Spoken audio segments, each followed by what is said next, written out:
जय श्री कृष्णा। आइए सुनते हैं मार्गशीर्ष मास में सुनी जाने वाली माँ गंगा की कहानी।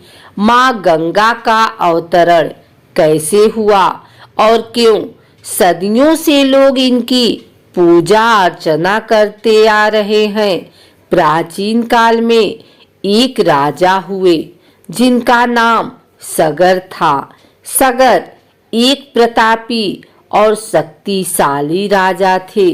राजा सगर के अश्वमेघ घोड़े को देवताओं के राजा इंद्र ने पकड़ लिया और घोड़े को कपिल मुनि के आश्रम में बांध दिया।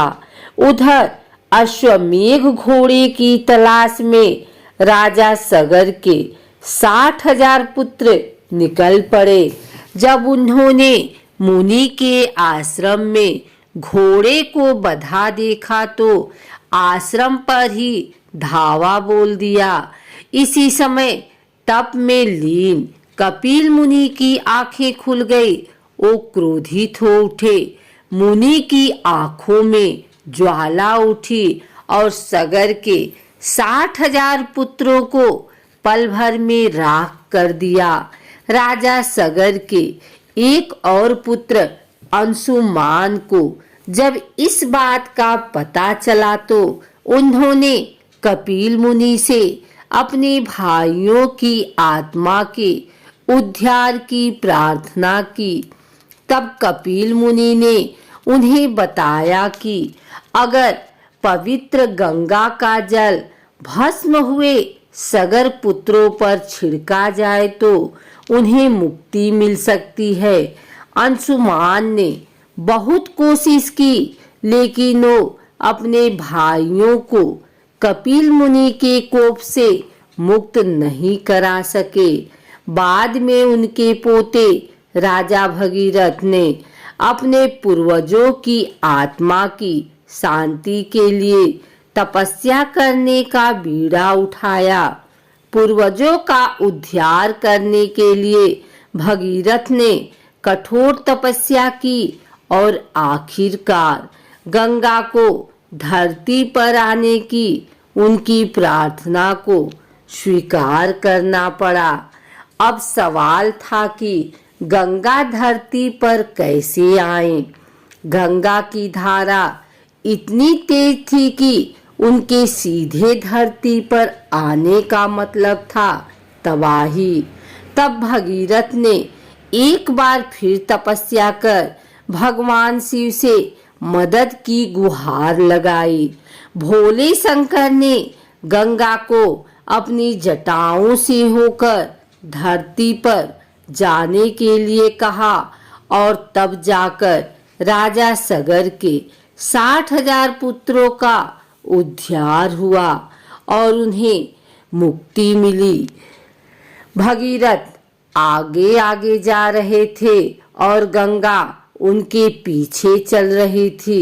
राजा भगीरथ पतित पावनी को गंगोत्री से लेकर गंगा सागर तक गए।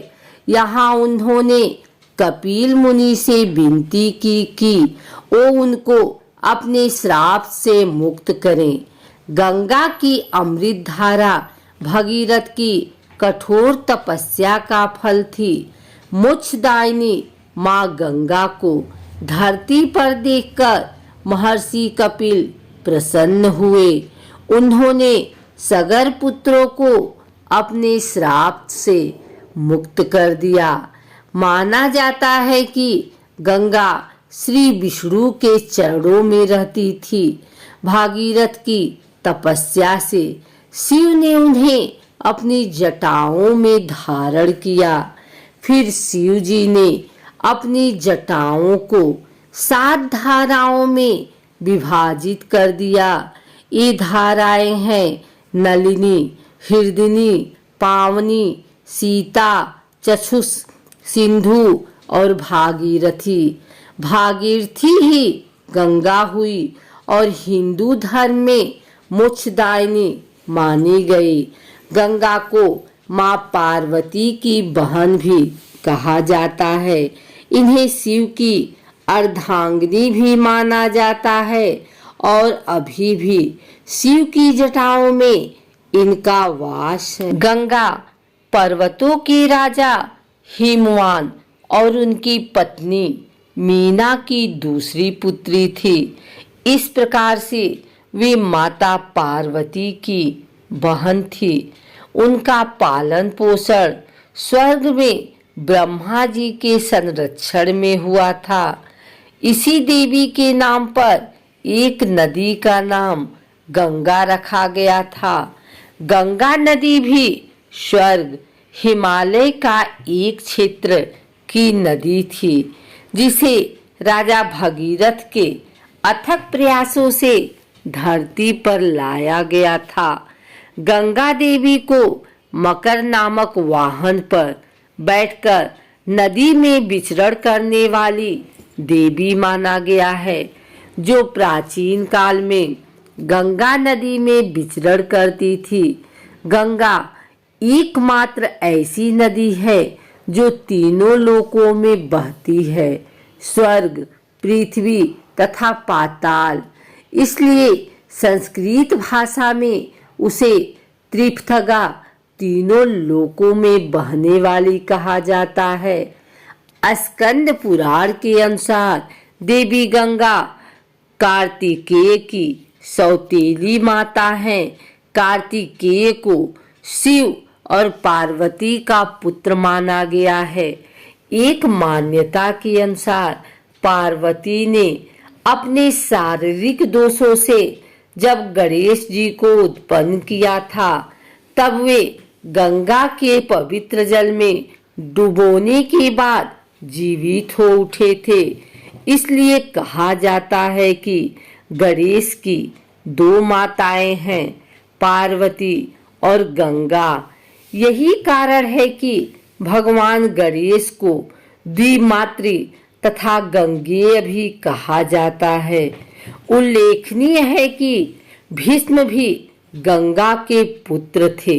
दरअसल भीष्म 8 वसुगणों में एक धौष थे, जो श्राप के चलते मनुष्य योनि में गंगा के गर्भ से जन्मे थे।